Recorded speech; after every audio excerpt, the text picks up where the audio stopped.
विदर्भातील प्रखर ऊन आणि पाण्याची चणचण या परिस्थितीचा प्रभाव येथील खाद्य संस्कृतीवरही पाहायला मिळतो। त्यामुळेच पालेभाज्यांपेक्षा डाळी आणि कडधान्यांचाच उपयोग येथील खानपानात जास्त आढळतो। आज आपण बनवणार आहोत असाच एक डाळीचा प्रकार, पण अगदी विदर्भीय स्टाईल, कनोरचे गोळे। कनोर अर्थात कण, तुरीच्या डाळीच्या कणांपासून ही आमटी तयार केली जाते। चला मग आज विदर्भ विशेषमध्ये बनवूया कनोरचे गोळे।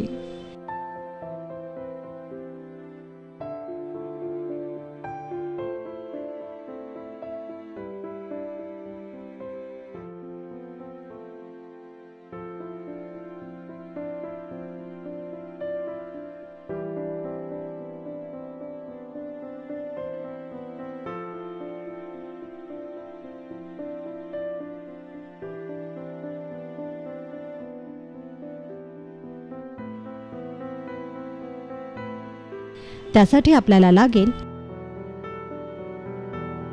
1 वाटी तुरीच्या डाळीचे कनोर अर्थात कण,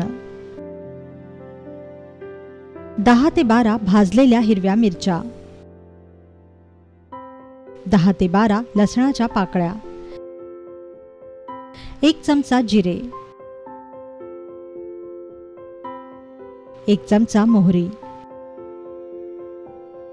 5 ते 6 कढीपत्त्याची पानं, ताजी कोथिंबीर, 1 चमचा हळद, चवीपुरतं मीठ आणि फोडणीसाठी तेल।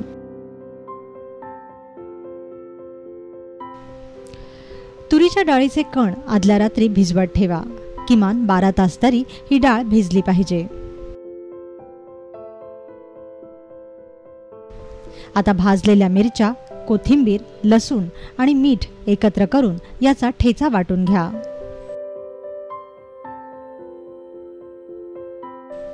यानंतर भिजवलेल्या तुरीच्या डाळीच्या कणांमध्ये लसूण, जिरे आणि हळद घालून याची जाडसर भरड वाटून घ्या।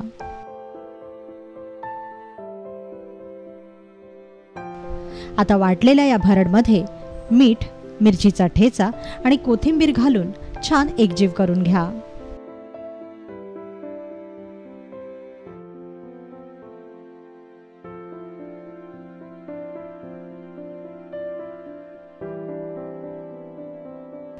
आता या कनोरचे अशा प्रकारे गोळे तयार करून घ्या।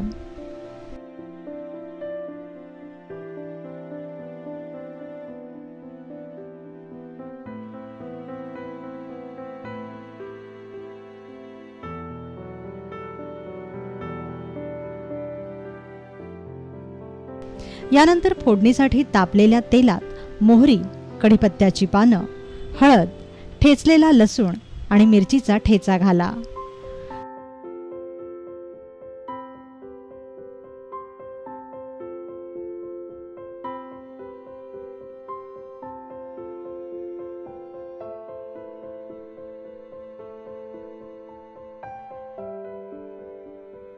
फोडणीचा खमंग सुवास सुटला की मग यात पाणी घाला आणि चवीपुरतं मीठही घाला।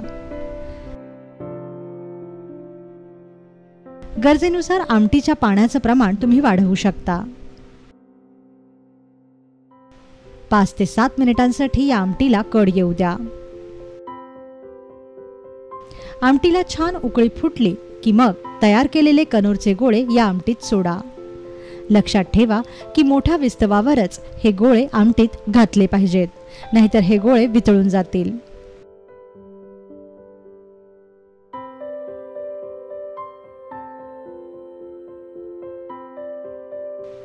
आता किमान 5 ते 7 मिनिटं ही आमटी शिजू द्या। कनोरचे गोळे वर आले की समजा ते शिजले। 5 मिनिटात कनोरचे हे गोळे शिजतील आणि आमटी छान मिळून येईल। सर्वात अखेरीस कनोरच्या या गोळ्यांवर तूप किंवा कच्चं तेल सोडा।